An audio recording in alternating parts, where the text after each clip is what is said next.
The wind howled through the narrow cobblestone streets like a wounded beast, carrying with it the bitter promise of frost and death.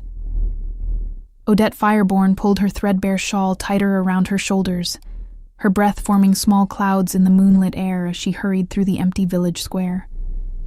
The full moon hung overhead like a silver eye, watching, waiting.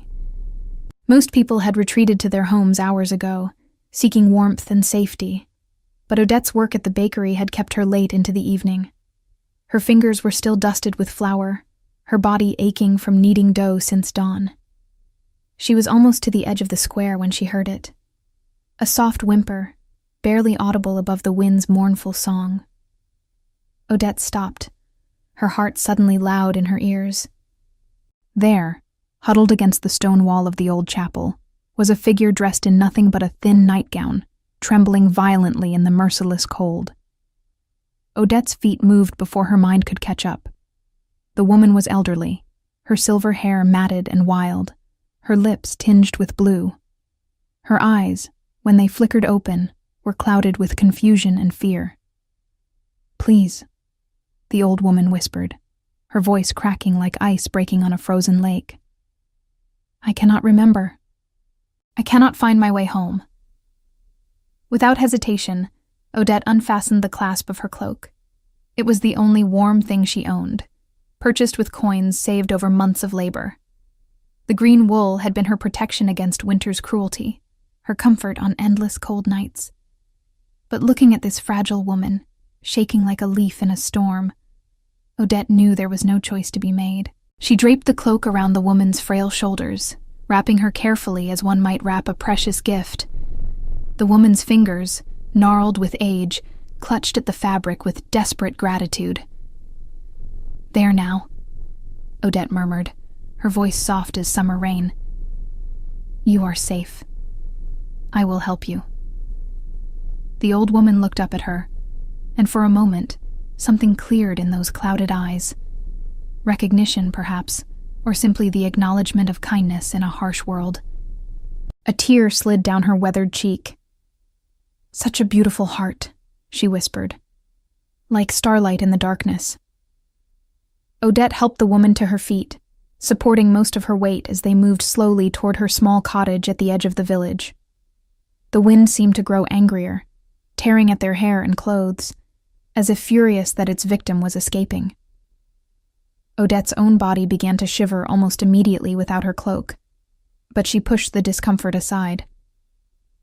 The woman needed warmth. The woman needed safety. Nothing else mattered. They had barely reached the cottage door when the sound of hoofbeats shattered the night's quiet. Multiple horses moving fast, their rhythm urgent and purposeful. Odette turned, instinctively moving to shield the old woman behind her. Through the swirling mist and moonlight, riders emerged like phantoms from a dream. At their center rode a man who seemed carved from shadow and silver, his presence so commanding that the very air around him seemed to bend in acknowledgement. He sat astride a massive black stallion, his long dark hair whipping in the wind, his broad shoulders draped in a cloak that shimmered like midnight water.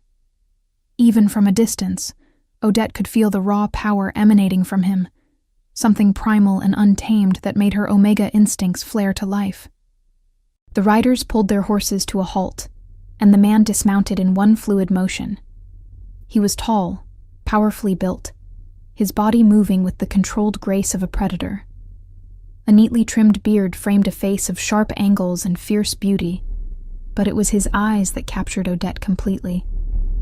They were the color of amber catching firelight, burning with an intensity that made her breath catch in her throat. Before we continue with the story, tell us where you're watching from and how old you are. I hope you enjoy the story. Those eyes swept across the scene, taking in everything in an instant, and then they locked onto the old woman behind Odette. The transformation that overtook the man's face was startling in its vulnerability. The fierce mask cracked, revealing something raw and desperate beneath. "Mother," he breathed, and the word carried the weight of 1,000 prayers. He crossed the distance between them in 3 powerful strides, and Odette found herself stepping aside as he dropped to his knees before the old woman. His hands, large and calloused, reached out to cup her face with a gentleness that seemed impossible for someone so formidable. "Mother, I have been searching everywhere for you. Are you hurt? Are you well?" His voice, though controlled, trembled at the edges. The old woman blinked at him, confusion still clouding her features. Then, slowly, recognition dawned. Her weathered hand reached up to touch his bearded cheek. "Cedric," she whispered. "My son. I became lost. The morning was so beautiful, and I wanted to see the gardens. But then there was a carriage, and I thought perhaps I should visit the market, and then I could not remember the way back." Tears filled her eyes. "I was so cold, Cedric. So very cold." Cedric Silverclaw, Alpha King of the Northern Territories, closed his eyes briefly, and Odette saw him swallow hard against the emotion threatening to overwhelm him. When he opened his eyes again, they were fierce with barely contained rage.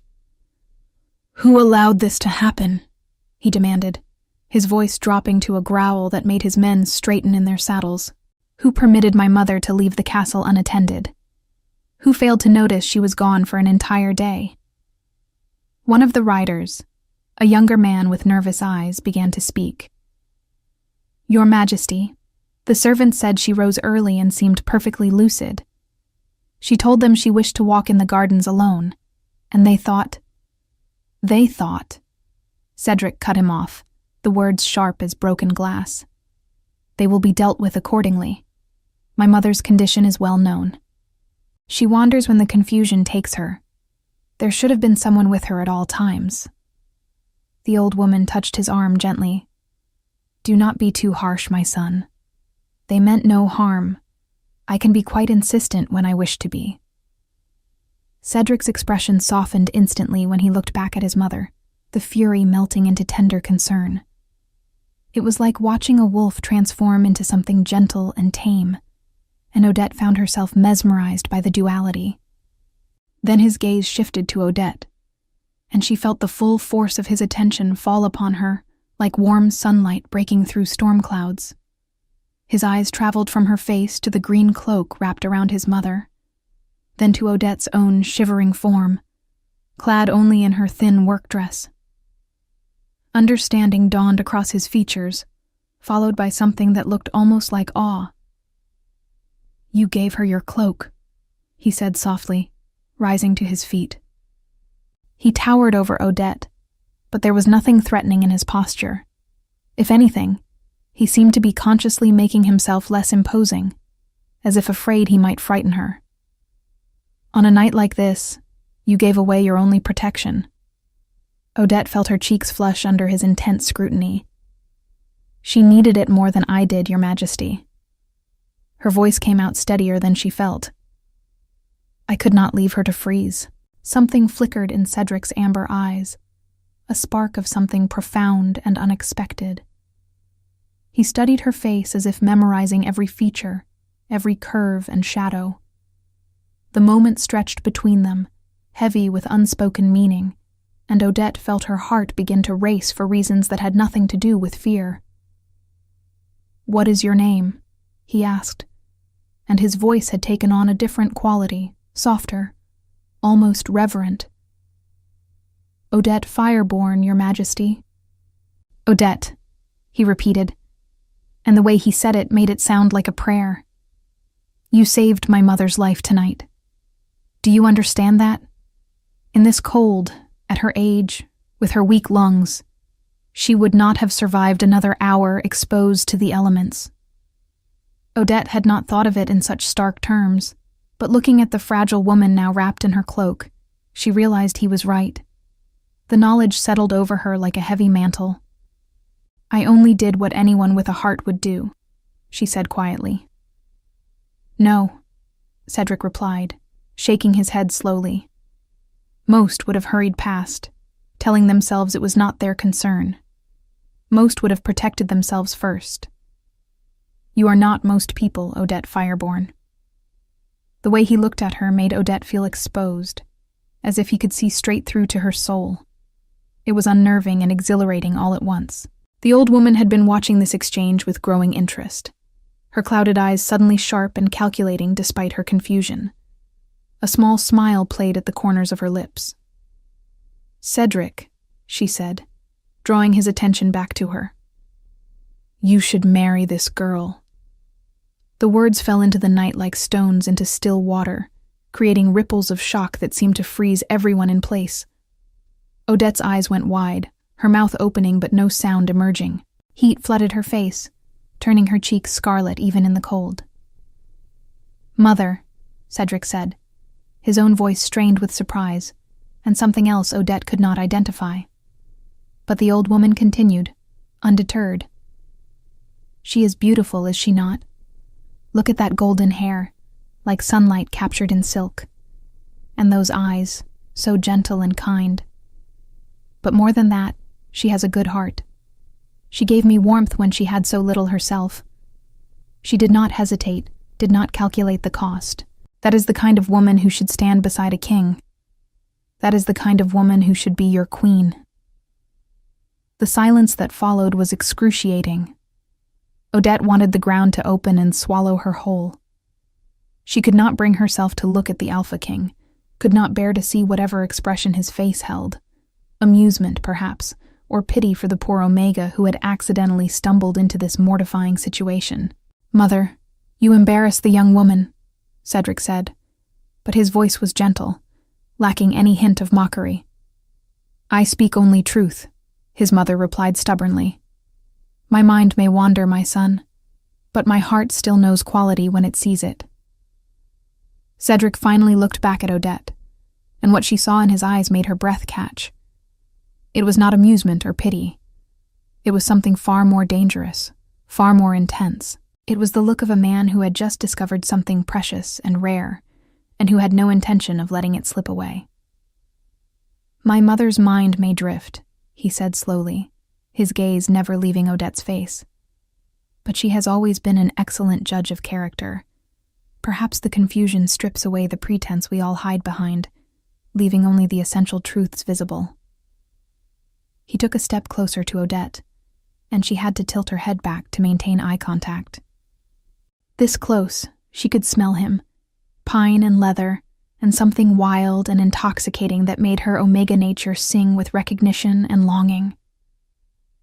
"You are cold," he observed, already unfastening his own cloak. Before Odette could protest, he had draped the heavy fabric around her shoulders. The cloak was huge on her smaller frame, the hem pooling on the ground, but it was gloriously warm, still carrying the heat of his body. It smelled like him, and Odette had to resist the urge to bury her face in the soft material. "Your Majesty, I cannot accept," she began. "You can, and you will," he interrupted firmly, but there was no harshness in his tone. "You gave your protection to my mother. It is only right that I offer mine to you in return." His fingers brushed against her collarbone as he fastened the cloak's clasp, and even that brief contact sent electricity racing through Odette's body. She saw his eyes darken, his nostrils flare slightly, and knew he had felt it too, that inexplicable, undeniable pull. "Dimitri," Cedric called to one of his men without breaking eye contact with Odette. "Bring a horse-drawn carriage from the village. My mother needs to be transported with care. And send word to the castle. Prepare the best guest chambers. We will have a visitor."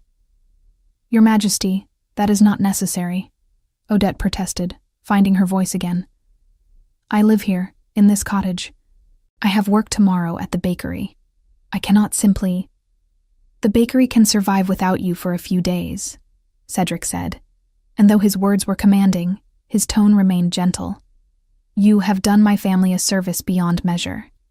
You will allow me to offer you proper hospitality and gratitude." Besides, his lips curved into a slight smile, and Odette felt her heart stutter. "My mother seems quite taken with you. It would distress her if you did not join us, at least for a short while." The old woman nodded enthusiastically, clutching Odette's cloak tighter around herself. Yes, you must come. I do not remember many things clearly anymore. But I will remember your kindness, child. Please come with us." Looking between the Alpha King and his mother, both gazing at her with such earnest expectation, Odette felt her resistance crumble. Perhaps it was foolish. Perhaps she was walking into a situation far beyond her understanding. But something in Cedric's eyes called to something deep within her, and she found herself unable to refuse. "Just for a day or two," she conceded quietly. "I must return to my work soon." Cedric's smile widened, transforming his fierce features into something breathtaking. "Of course, whatever you wish." The carriage arrived shortly, an elegant enclosed vehicle with plush seats and thick blankets. Cedric lifted his mother into it with such care and gentleness that Odette felt her chest tighten with emotion. This powerful man, who commanded armies and ruled vast territories, treated his confused elderly mother like the most precious treasure in his kingdom. When he turned to help Odette into the carriage, his hands spanned her waist easily, lifting her as if she weighed nothing at all. For a moment, she was suspended in his grip, her face level with his, and time seemed to stop. Their eyes met, and in his amber gaze, Odette saw a future she had never dared to imagine. A future of safety, of belonging, of being cherished beyond measure. Then he settled her gently onto the seat beside his mother, and the moment passed, but its echo remained, thrumming in the air between them. Cedric mounted his horse to ride alongside the carriage, but he positioned himself at the window where Odette sat, as if he could not bear to let her out of his sight. As they began the journey toward the castle, his mother dozed off, exhausted by her ordeal, her head resting against Odette's shoulder. Odette carefully adjusted her position to make the old woman more comfortable, and when she looked up, she found Cedric watching her with an expression of such profound tenderness that it stole the breath from her lungs. "Thank you," he said softly. The words meant only for her. For being kind when you had every reason not to be, for seeing a person in need rather than an inconvenience, for having the courage to give when you have so little. "I have more than many," Odette replied, gently stroking the old woman's silver hair. "A roof over my head, work that keeps me fed, my health and strength. What is a cloak compared to a life?" Cedric's gaze intensified. "Everything, if it is all you have to keep the cold at bay." They rode in comfortable silence for a while, the only sounds the rhythmic clop of hooves and the gentle creak of the carriage. The moon continued its journey across the sky, bathing everything in silver light. Odette found herself stealing glances at the Alpha King, trying to reconcile the fierce warrior she had heard legends about with this devoted son who rode protectively beside his sleeping mother. "Does she wander often?" Odette asked quietly, not wanting to wake the old woman. Cedric's jaw tightened. "More frequently of late. Some days she is perfectly herself, sharp and clever as she ever was. Other days, the mist takes her, and she forgets where she is, who she is. The healers say it is the way of time, that the mind sometimes fails even when the body endures." Pain flickered across his face. "I would give anything to restore her fully, to see her eyes clear and bright as they were when I was a child. But all I can do is keep her safe, keep her comfortable, and cherish every moment of clarity she grants me." The raw honesty in his words touched something deep in Odette's heart. Here was a man who loved without reservation, who was not ashamed to show his vulnerability when it came to those he cared for. "She is fortunate to have such a devoted son," Odette said softly. "I am the fortunate one," Cedric corrected. "She raised me alone after my father fell in battle. She taught me everything I know about ruling with both strength and compassion. She showed me that true power lies not in domination, but in protection. Every good thing in me comes from her." His words painted a picture of a childhood shaped by love and wisdom, and Odette found herself wanting to know more, to understand the layers of this complex man. "The servants who let her leave," she ventured carefully. "What will happen to them?" Cedric's expression hardened slightly, the warrior returning to his features. They will be disciplined, but not harmed. My anger comes from fear, from the knowledge of what could have been lost. But I am not a tyrant who punishes honest mistakes with cruelty. They will lose certain privileges, perhaps be reassigned to duties where such negligence cannot occur. But they will learn, and they will be better for it. Odette felt a wave of relief. She had heard stories of alphas who ruled through terror, who showed no mercy to those who failed them. Cedric's measured approach spoke of a man who understood the weight of his power and wielded it with care. The castle loomed ahead, its towers reaching toward the star-strewn sky like the fingers of giants. Torches blazed along its walls, and as word of the Alpha King's return spread, Odette could see figures rushing to prepare for his arrival. The massive gate swung open, and they entered a courtyard filled with anxious servants and guards. Cedric dismounted immediately and opened the carriage door himself, waving away the attendants who rushed forward to help. He lifted his mother with infinite care, and she stirred in his arms, blinking up at him with momentary confusion that quickly cleared. "We are home," he told her gently. "Home," she repeated and smiled. "Yes. Home is good." He turned to Odette, his eyes finding hers across the distance. "Wait for me," he said, and it sounded like more than just a request about the next few minutes. A woman in a healer's robes hurried forward, bowing deeply to Cedric. "Your Majesty, let me take the Lady Marguerite. We must ensure she has suffered no ill effects from exposure." Cedric reluctantly transferred his mother into the healer's care, but not before pressing a kiss to her forehead. "I will check on you soon, Mother." Go," Lady Marguerite said, making a shooing motion. "Tend to your pretty guest. Do not leave her standing alone in the cold night. I raised you better than that." Even in her confusion, the old woman was sharp enough to make Cedric's men hide smiles behind their hands. The Alpha King's ears actually turned slightly red, and Odette felt her own cheeks flame again. Once his mother was safely inside, Cedric returned to the carriage and extended his hand to Odette. "Come, let me show you to your chambers." Odette placed her hand in his, marveling at how her smaller fingers disappeared within his grasp. His skin was warm and calloused, the hand of a man who wielded swords and worked alongside his people despite his royal status. He helped her down from the carriage with the same gentleness he had shown his mother, and Odette wondered if he treated everything precious with such care. The castle interior was magnificent, all soaring ceilings and rich tapestries, but Odette barely noticed. She was too aware of Cedric walking beside her, his presence overwhelming in the enclosed spaces. Servants bowed as they passed, their eyes curious but respectful, as they took in the small Omega wrapped in their king's cloak. "The guest quarters are in the east wing," Cedric explained as they climbed a grand staircase. "You will have privacy, but also easy access to the main halls. If you need anything at all, you need only ask one of the servants. They will be instructed to attend to your every comfort." "Your Majesty, this is too much," Odette protested weakly. "I am just a baker's assistant. I do not belong in such grandeur." Cedric stopped walking and turned to face her, his expression intense. "You saved my mother's life, Odette. There is no grandeur fine enough to repay that debt. And you are not just anything. You are a woman of remarkable character and courage."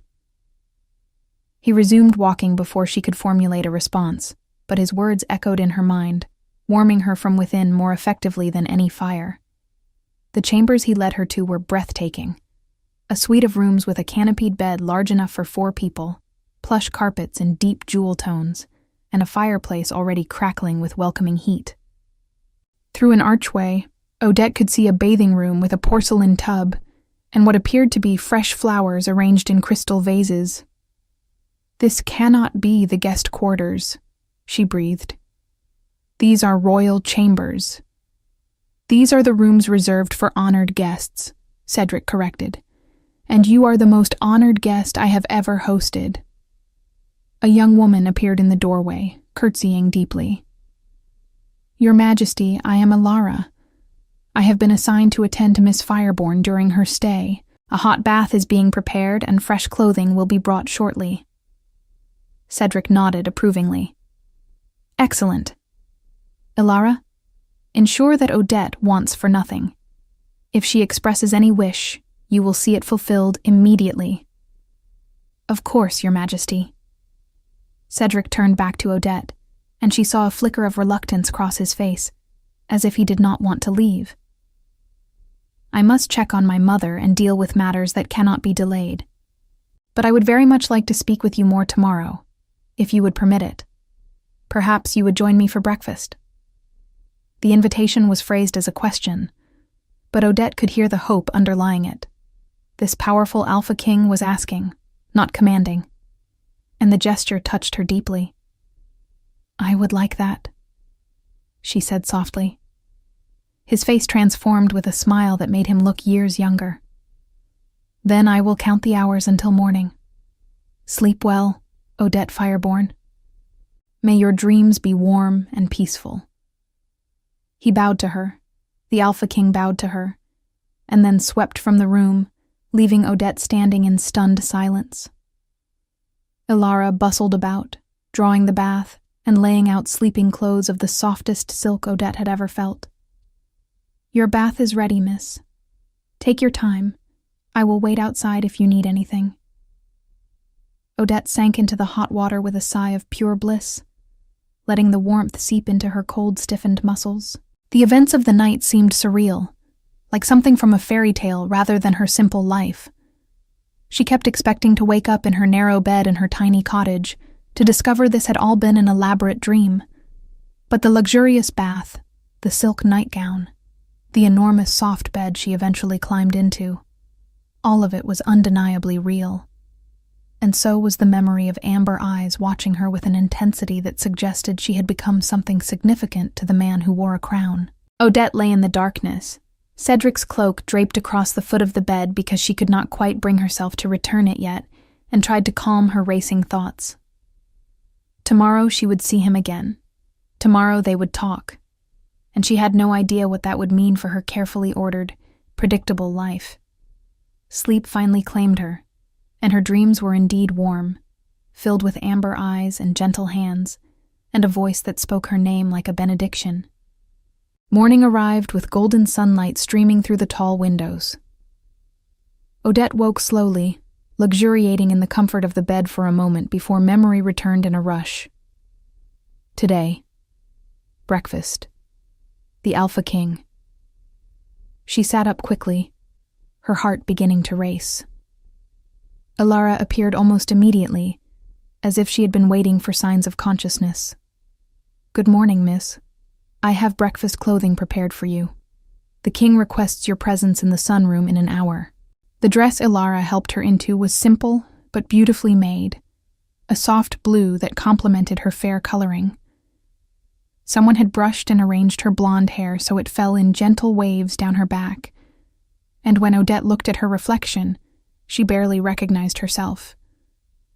"You look lovely," Alara said warmly. "The king will be pleased." The walk to the sunroom felt both too long and too short. Odette's nerves built with each step, her omega instincts hyper-aware that she was about to be in close proximity with an alpha, whose presence called to her in ways she did not fully understand. The sunroom was aptly named, its walls made almost entirely of glass to allow light to flood the space. Plants grew in abundance, creating a small indoor garden, and in the center was a small table set for two. Cedric stood by the windows, looking out over the grounds, but he turned immediately when she entered. If she had found him overwhelming by moonlight, he was devastating in the soft morning sun. He had changed into fresh clothing, dark trousers, and a white shirt that emphasized his powerful build. His long black hair was tied back, revealing the strong lines of his face, and when he smiled at her approach, Odette felt her knees go weak. "Odette," he said, and again that sense that her name was something precious in his mouth. "You look rested." I hope the chambers were comfortable. They were wonderful, she managed. Far too wonderful for someone like me, but wonderful nonetheless. He pulled out a chair for her, a gesture of old-fashioned courtesy. Please, sit. I have had the kitchen prepare a variety of dishes. I was unsure what you might prefer. The table was indeed laden with food. Fresh bread still warm from the ovens, fruit preserves, soft cheeses, delicate pastries, sliced meats, and eggs prepared in several different styles. It was more food than Odette typically ate in 3 days. This is too much, she protested. Eat what calls to you and leave the rest, Cedric said easily, settling into his own chair. I want you to have choices. As they began to eat, an easy conversation developed. Cedric asked about her work at the bakery, and Odette found herself telling him about the satisfaction of kneading dough, of watching bread rise and turn golden in the ovens, of the elderly couple who owned the bakery and treated her like family. You clearly love your work, Cedric observed, watching her face light up as she spoke. I do, Odette confirmed. There is something honest about it. You follow the recipe, you put in the effort, and you create something that nourishes people. It is simple and pure. Like you, Cedric said quietly, and Odette felt heat rise in her cheeks. Before she could respond, a servant entered and bowed. Your Majesty, forgive the interruption, but Lord Blackwood has arrived with urgent news from the eastern border. Cedric's expression shifted instantly, the relaxed warmth replaced by focused intensity. Tell him I will meet him in the war room in 10 minutes. The servant bowed and withdrew, and Cedric turned back to Odette with visible regret. I apologize. Duty calls in ways that cannot be ignored. Of course, Odette said quickly. You are a king. I understand. He stood but did not immediately leave. My mother typically rises late and takes her breakfast in her chambers. Perhaps you would visit her this morning. I know she would enjoy your company. And truthfully, I would feel better knowing someone with your gentle spirit is nearby should she need anything. I would be happy to sit with her, Odette replied, honestly. Relief and gratitude flashed across Cedric's face. Thank you. I will find you both later, when these meetings conclude. He hesitated, then added, I very much enjoyed our breakfast, Odette. I hope we can do this again soon. I would like that, she said, and meant it. After he left, Ilara appeared to guide Odette to Lady Marguerite's chambers. The older woman was awake and sitting by her window, wrapped in blankets and gazing out at the gardens below. When Odette entered, her face lit up with recognition. The angel from last night, she said warmly. They told me you were still here. Come, child, sit with me. Tell me about yourself. Odette spent the morning with Lady Marguerite and found the experience both delightful and heartbreaking. The old woman drifted between clarity and confusion, sometimes speaking lucidly about her life and her son, other times believing she was decades in the past, asking about people long dead. But through it all, there was a fundamental sweetness to her, a gentleness that helped Odette understand where Cedric had learned his own capacity for tenderness. My Cedric is lonely, Lady Marguerite said during one of her clear moments. He pretends he is not, buries himself in duty and ruling, but I am his mother. I know. He thinks because he is Alpha King, he must be strong all the time, must never show weakness or need. But everyone needs someone to be soft with, someone who sees the man beneath the crown.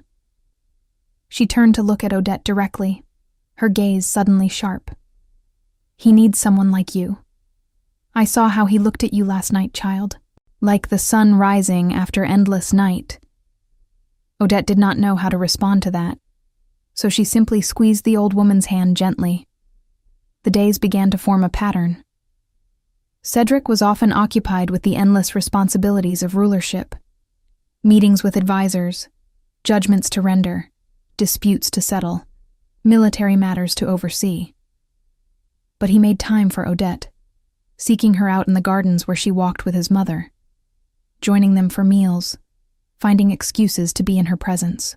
Odette learned that beneath the fierce exterior the world saw, Cedric possessed a mind of remarkable depth. He quoted poetry, discussed philosophy, showed genuine interest in the opinions of others. With his people, he was firm but fair, commanding respect through competence rather than fear. But with his enemies, those who threatened his kingdom or his people, he was utterly ruthless, a force of nature that could not be reasoned with or turned aside. The duality fascinated Odette. This man who could be so tender with his confused mother, so thoughtful in conversation, yet who she overheard planning military strategies with a cold precision that sent chills down her spine. One afternoon, she witnessed him dealing with a minor lord who had been abusing his tenants. The lord had come to the castle expecting royal backing for his harsh policies, confident in his connections and his wealth. Odette watched from the gallery as Cedric listened to the man's justifications, his face carved from stone. When the lord finished speaking, Cedric rose from his throne, and the temperature in the room seemed to drop. "You mistake me for someone who values your gold more than justice," Cedric said, his voice carrying effortlessly through the hall. "You mistake me for someone who will overlook cruelty because it is convenient. You are wrong on both counts." The lord's face paled. "Your Majesty, I only meant—" "You meant to exploit those under your care for personal gain," Cedric interrupted, descending the steps toward the trembling man. "You meant to treat human beings as disposable resources. You meant to bring your corruption before your king and expect approval." Cedric stopped directly in front of the lord, looming over him. "Your lands are stripped. Your title is revoked.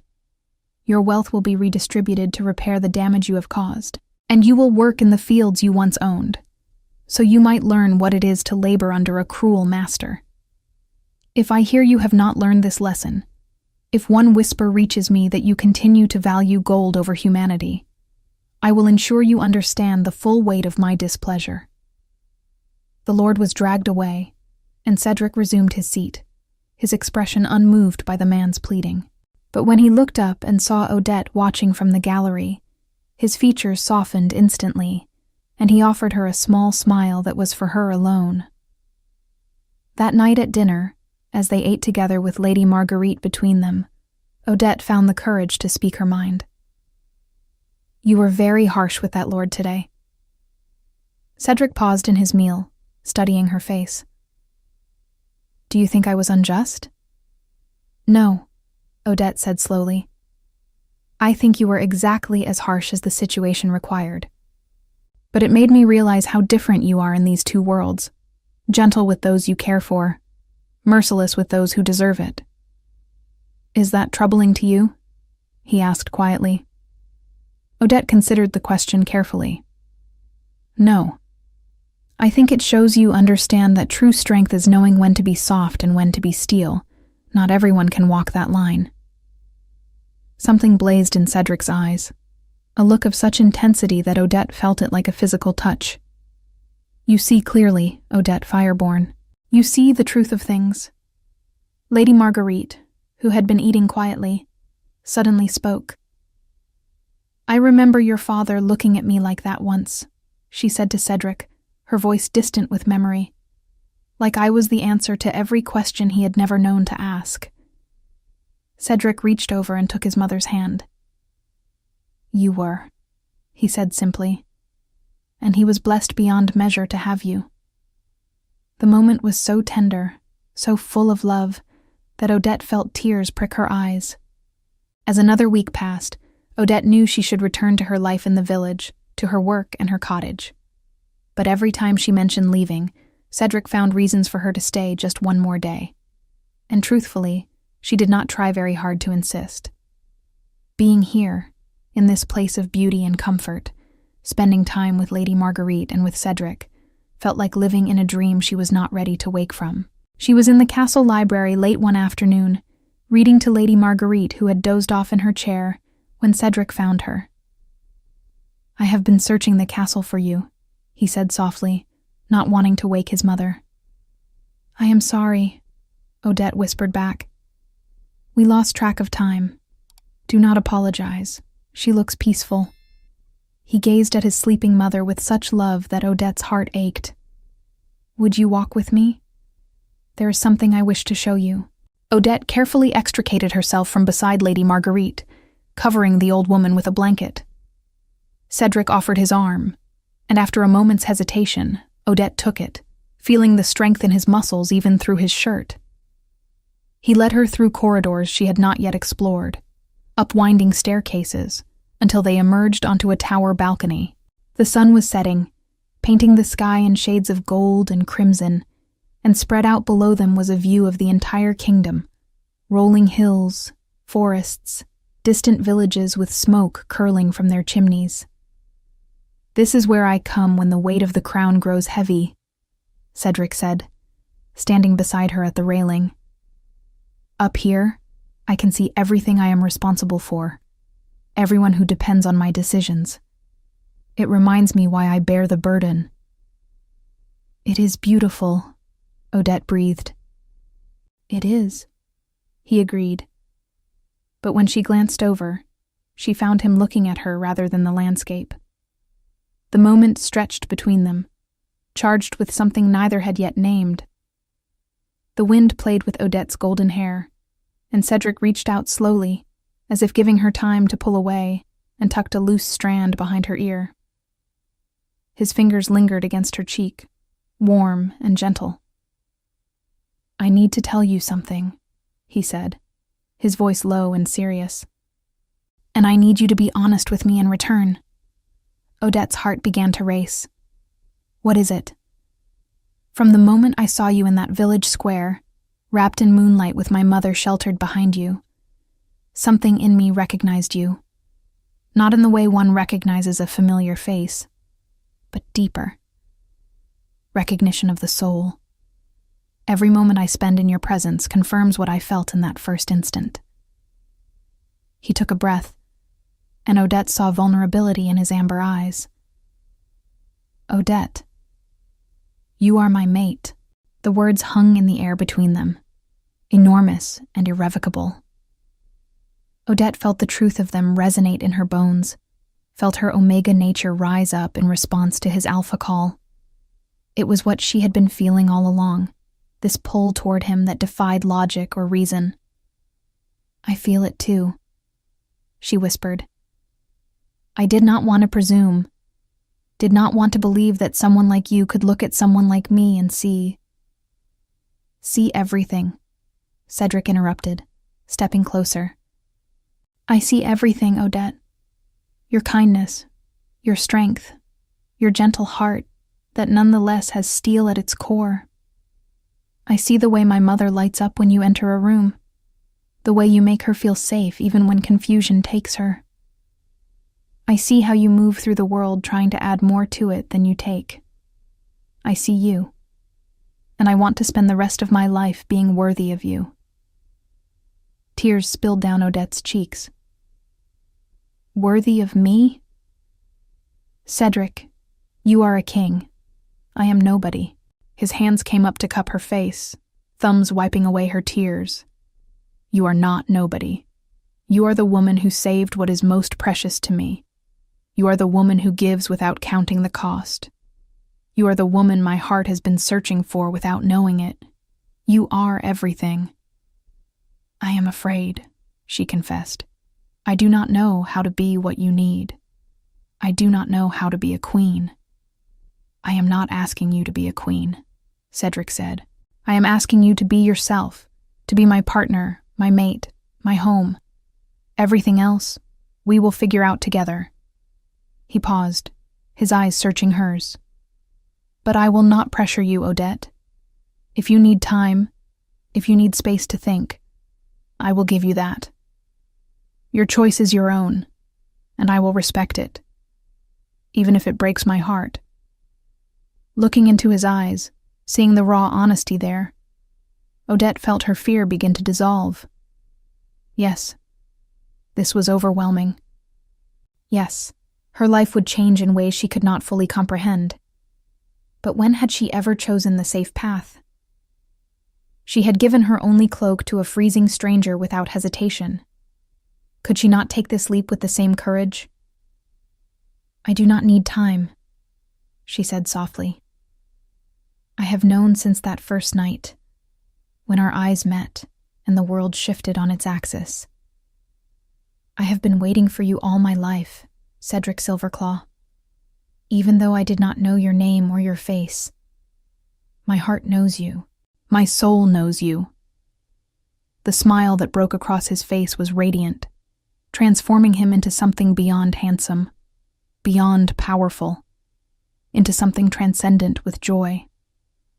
He leaned down slowly, giving her every opportunity to pull away, and when Odette tilted her face up to meet him, their lips touched for the first time. The kiss was gentle at first, almost reverent, as if Cedric was afraid she might shatter, but as Odette responded, rising on her toes to get closer, it deepened into something more urgent. His arms wrapped around her, pulling her against his body, and she felt the leashed strength in him, the careful control he maintained even now. One of her hands slid into his long hair, and she felt him shudder against her.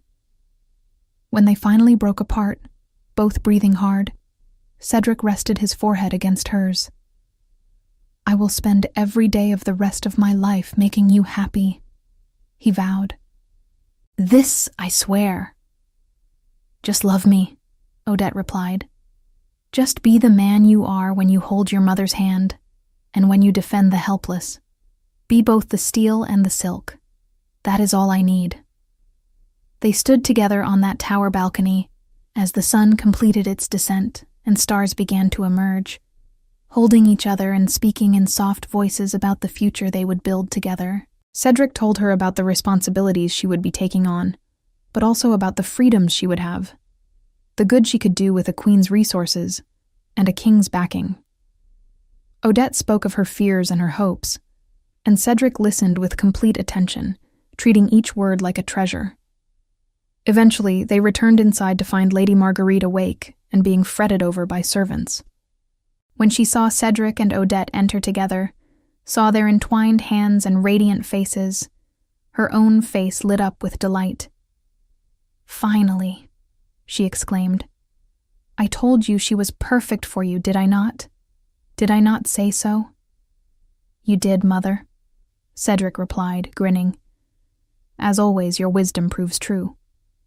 He led Odette to sit beside his mother, and then dropped to one knee before them both, holding Odette's hand between his own. "Mother, I wish to make this formal," he said. "I want your blessing to ask Odette to be my mate, my queen, my partner in all things." Lady Marguerite reached out with her free hand and placed it over their joined hands. Despite her confusion on so many topics, her eyes were perfectly clear in this moment. "My darling boy, you have my blessing and my joy. This woman saved my life with her selfless act. She sat with me when I was lost in my own mind. She treated me with dignity and kindness when she owed me nothing." She turned to Odette. "And you, dear child, you are taking on a man with a kingdom on his shoulders and an aging mother who sometimes forgets her own name. Are you certain you wish this burden?" "It is not a burden," Odette said firmly. "It is a gift. You both are." Tears streamed down Lady Marguerite's weathered cheeks. "Then you have my blessing, and my love, and my gratitude. Welcome to our family, daughter." The word daughter nearly undid Odette completely. She had been orphaned young, had grown up without family, and to be claimed by this woman and her extraordinary son felt like being welcomed home after a lifetime of wandering. The next weeks were a whirlwind of preparation. News of the Alpha King's chosen mate spread through the kingdom like wildfire, and people flocked to the castle hoping for a glimpse of the woman who had captured their ruler's heart. When they learned the story, how she had given her only cloak to a freezing stranger, how that stranger had been the king's beloved mother, the romantic tale caught fire in people's imaginations. Odette found herself the subject of songs and stories, her simple act of kindness elevated to legend. It was overwhelming and humbling in equal measure. Cedric remained at her side through all of it, a steady presence whenever anxiety threatened to overwhelm her. He taught her what she needed to know about royal protocol and kingdom politics, but he also made sure she did not lose herself in the transformation. The bakery owners from the village were given positions in the castle kitchens at her request, and her little cottage was converted into a home for elderly villagers who had nowhere else to go, funded by the crown. "You will be a queen who changes lives," Cedric told her one night as they walked through the garden beneath the stars. "Already, you are thinking of how to use this position to help others. That is the mark of true nobility." "I am only doing what feels right," Odette protested. "Exactly," Cedric replied, stopping to face her. "You do not need to think about kindness or calculate its costs. It flows from you naturally, like water from a spring. That is why you are extraordinary." He kissed her then, and Odette melted into his embrace, marveling at how safe she felt in these powerful arms, how cherished by this fierce heart. The bonding ceremony was planned for the next full moon, and as the date approached, Odette found herself both excited and terrified. She would be standing before the entire kingdom, pledging herself to Cedric, accepting the title of queen. Sometimes the magnitude of it all stole her breath. Lady Marguerite was having more confused days as the ceremony approached, and Odette spent many hours sitting with her, reading to her, helping her remember. On her clearer days, the old woman helped Odette prepare, teaching her about the history of the kingdom and sharing stories of Cedric's childhood. "He was always so serious, even as a boy," Lady Marguerite said one afternoon, a fond smile on her face. "After his father died, he thought he had to be strong all the time. He forgot how to play, how to laugh freely. But you, my dear, you have brought light back into his eyes. You have reminded him that he is allowed to be happy." "He has given me so much more," Odette said. "He has given me a home, a family, a purpose beyond my own survival." "That is what true mates do," Lady Marguerite replied. "They make each other more than they could be alone." On the eve of the ceremony, a complication arose. A neighboring kingdom's alpha, Lord Theron of Winterfell, arrived uninvited and demanded an audience with Cedric. Theron was known for his cruelty and his ambition, and there had been tensions between the kingdoms for years. Odette was in the castle library when raised voices echoed through the halls. She followed the sound to find Cedric in the throne room, standing toe-to-toe with a man nearly as tall as himself, this one blonde and cold-eyed. "You insult me by taking an Omega as your queen," Theron was snarling. "A nobody from a village bakery? This is the mate the great Cedric Silverclaw chooses? It is a disgrace to all alphas." Cedric's response was delivered in a voice so cold, it seemed to freeze the air itself. "You will not speak of my mate. You will not even think her name. You will bow to your superior, accept your dismissal, and leave my kingdom before I forget the diplomacy that keeps your head attached to your shoulders," Theron sneered. "You have grown soft, Silverclaw, controlled by the whims of a weak Omega. Perhaps it is time for new leadership in these territories." The threat hung in the air for a heartbeat. Then Cedric moved. It happened so fast that Odette barely saw it. One moment Cedric was standing still. The next he had Theron by the throat, lifted off the ground, slammed against the nearest pillar. The sound of impact echoed through the throne room. "You dare threaten me!" Cedric growled, and his voice was no longer human, but something primal and terrifying. "You dare come into my home and insult my mate and suggest rebellion against my crown?" Theron gasped for air, his face turning red, but Cedric's grip did not loosen. "I could crush your throat with my bare hands," Cedric continued, his face inches from Theron's. "I could declare war on your kingdom and raze it to the ground. I could make you an example that would echo through history. But I will not, because my mate values mercy, because she has taught me that strength without restraint is just brutality." He released Theron, who crumpled to the floor, coughing and gasping. "You have until sunset to be beyond my borders," Cedric said, his voice returning to its normal register, but losing none of its authority. "If you ever speak ill of my queen again, if you ever threaten my kingdom or my people, there will be no mercy. Do you understand?"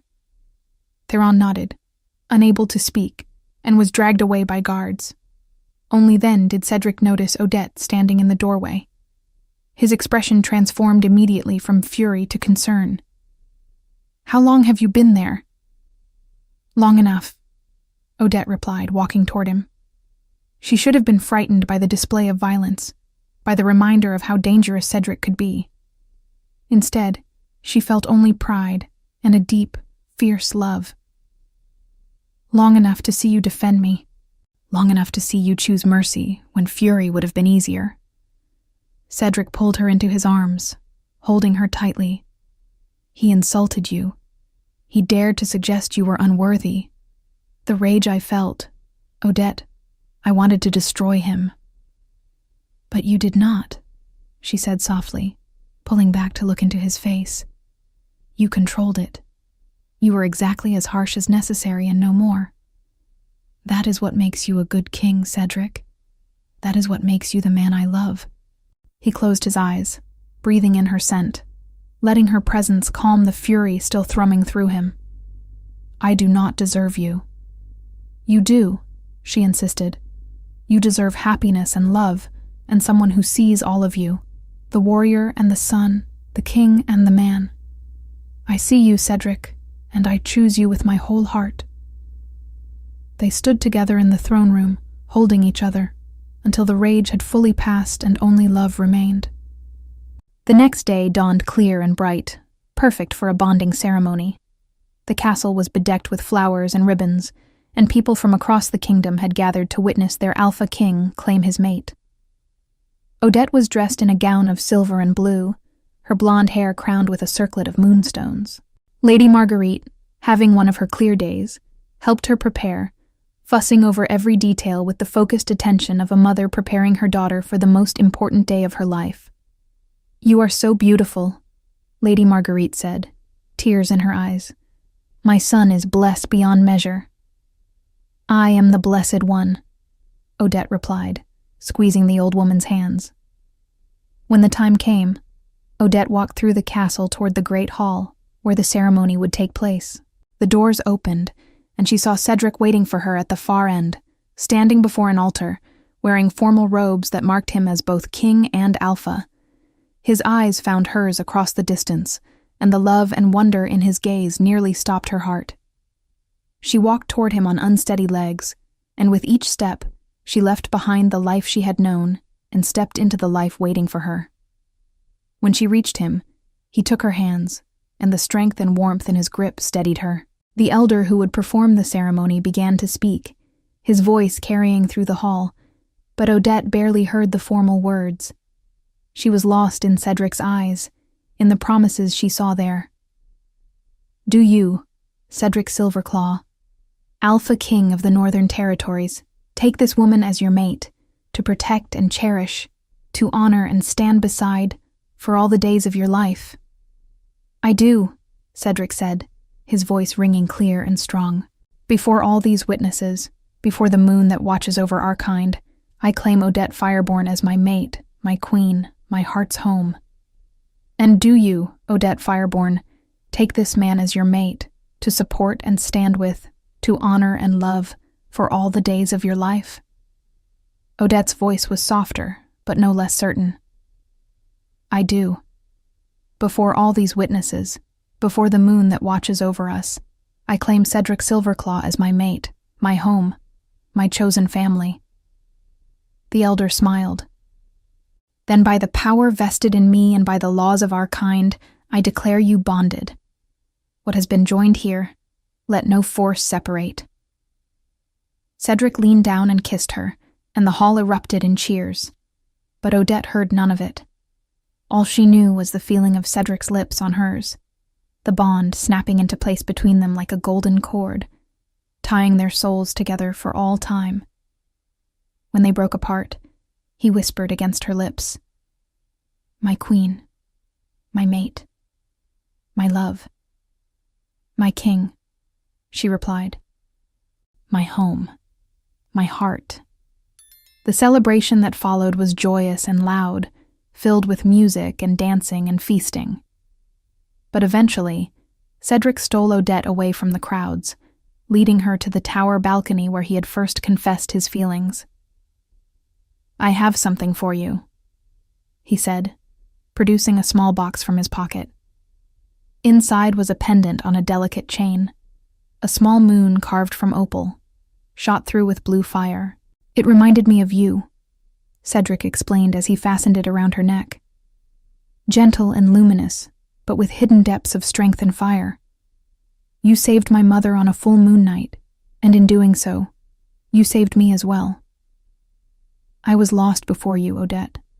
I was going through the motions of ruling and living, but I had forgotten how to feel deeply, how to hope for something beyond duty. You gave me everything I never dared to dream of, Odette replied, her fingers touching the pendant. You saw value in me when I thought I was invisible. You made me believe I could be more than I was. You were always extraordinary, Cedric said firmly. I simply had the privilege of recognizing it. They stood together looking out over the kingdom they would rule side by side, Cedric's arms wrapped around Odette from behind, her head resting against his chest. The moon rose, full and bright, the same moon that had witnessed their first meeting, and Odette felt a sense of rightness settle over her like a blessing. In the months that followed, Odette grew into her role as queen. She established programs to help the poor, created shelters for those without homes, used her position to lift up those who had been forgotten. Cedric supported her in every endeavor, proud of the changes she brought to the kingdom. Lady Marguerite's condition worsened as winter deepened, and there came a night when the healers warned that the end was near. Cedric sat by his mother's bedside, holding her hand, with Odette on her other side. Lady Marguerite drifted in and out of consciousness, but during one of her clear moments, she smiled at them both. My beautiful children, she whispered. I am so glad I lived to see this. Cedric, you are loved as you deserve to be loved. Odette, you are the daughter I always wished for. Take care of each other. Be happy. We will, Mother, Cedric said, his voice breaking. We promise. Lady Marguerite squeezed both their hands weakly. The night I was lost and cold and afraid, an angel wrapped me in warmth. I knew then that everything would be all right. I was correct. Those were her last words. She slipped away peacefully, with her son and her chosen daughter beside her, loved and cherished to the very end. Cedric wept openly, and Odette held him as he grieved, providing the comfort and strength he had always given her. In his sorrow, he was vulnerable and human, and she loved him even more for trusting her with his pain. She was right, Cedric said later, as they stood on the tower balcony under the stars. She said you were my salvation, and she was right. Without you, this loss would have broken me.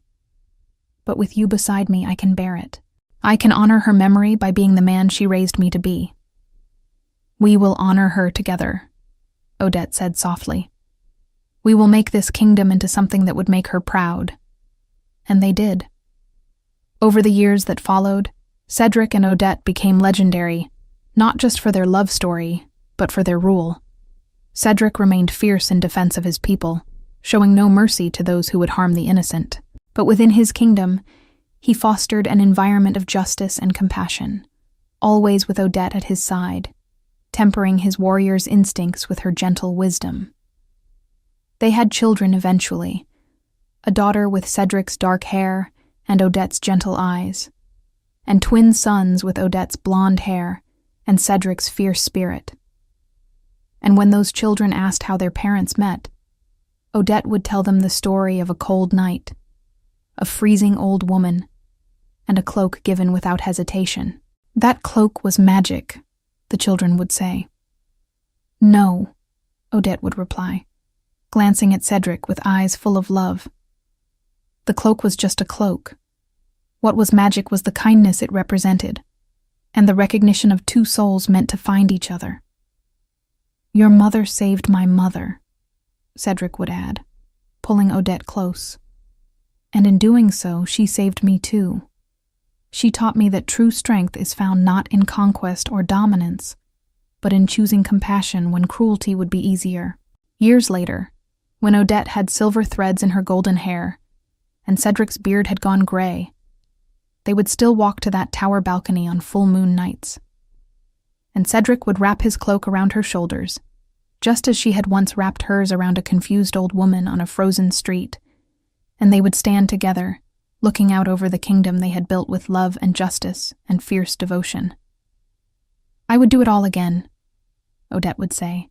"Every moment, every choice, every fear. It all led me to you."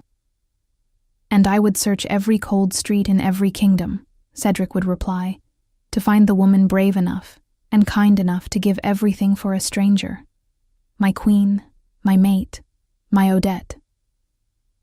The kingdom prospered under their rule, becoming known far and wide as a place where justice and mercy walked hand in hand, where the strong protected the weak, where no one was forgotten or left behind. And when people spoke of King Cedric Silverclaw and Queen Odette Fireborn, they spoke not just of their power or their wisdom, but of the love that had transformed them both, because that was the truth at the heart of their legend. Odette had not just saved an old woman that night. She had saved a king from loneliness, had saved a kingdom from having a ruler who knew only duty and war. And Cedric had saved her in return, had seen her worth when the world had taught her she was invisible, had given her a place to belong and a purpose that mattered. They had saved each other, two souls recognizing each other across the darkness, choosing each other with courage and certainty. And that choice, made on a frozen street under a full moon's light, had rippled outward, changing not just their lives but the lives of countless others. Love, they learned, was not weakness. Love was the greatest strength of all. It was what made mercy possible and cruelty unthinkable. It was what gave meaning to power and purpose to existence. And they had found it, against all odds, through one simple act of kindness that had cost everything and given back infinitely more. On the night Odette finally closed her eyes for the last time, decades after that fateful first meeting, she was surrounded by children and grandchildren, by a kingdom that loved her, and by Cedric, still holding her hand as he had held his mother's hand all those years ago. Her last sight was his face, still fierce and beautiful despite the years, still looking at her as if she was the answer to every question that mattered. And her last thought was gratitude. Gratitude for the freezing night that had changed everything. Gratitude for the old woman who had needed help. Gratitude for the choice to give when she had so little, because that choice had given her everything. Cedric followed her within the year, his heart unable to beat without hers beside it, and they were laid to rest side by side in the royal crypts. On their tomb was carved a simple inscription that became famous throughout the lands, a truth that echoed across generations. She gave her warmth to a stranger in the cold. He gave his heart to the woman who showed him love. Together they gave the world a kingdom where kindness reigned. May we all be so brave. May we all be so blessed. And every winter, on the anniversary of the night they met, the people of the kingdom would light candles in their windows, a reminder that even on the coldest, darkest nights, warmth and love and hope can be found. All it takes is the courage to give what you have, the wisdom to see what matters, and the heart to recognize your destiny when it appears before you, shivering and lost and waiting to be saved. This was the story of Cedric and Odette, the Alpha King and the baker's assistant, the warrior and the gentle heart. This was the story of how a cloak given in kindness became a crown worn in love, and how two people, meant for each other from the beginning of time, found their way home. We'd love to hear your thoughts on this beautiful love story. Let us know what you thought of this tale full of emotions and surprises. Tell us your name, where you're watching from, and rate this story from 0 to 10 if it touched your heart. And if you enjoyed the plot, Don't forget to leave a like and subscribe to the channel so you don't miss the amazing new stories coming soon. See you next time.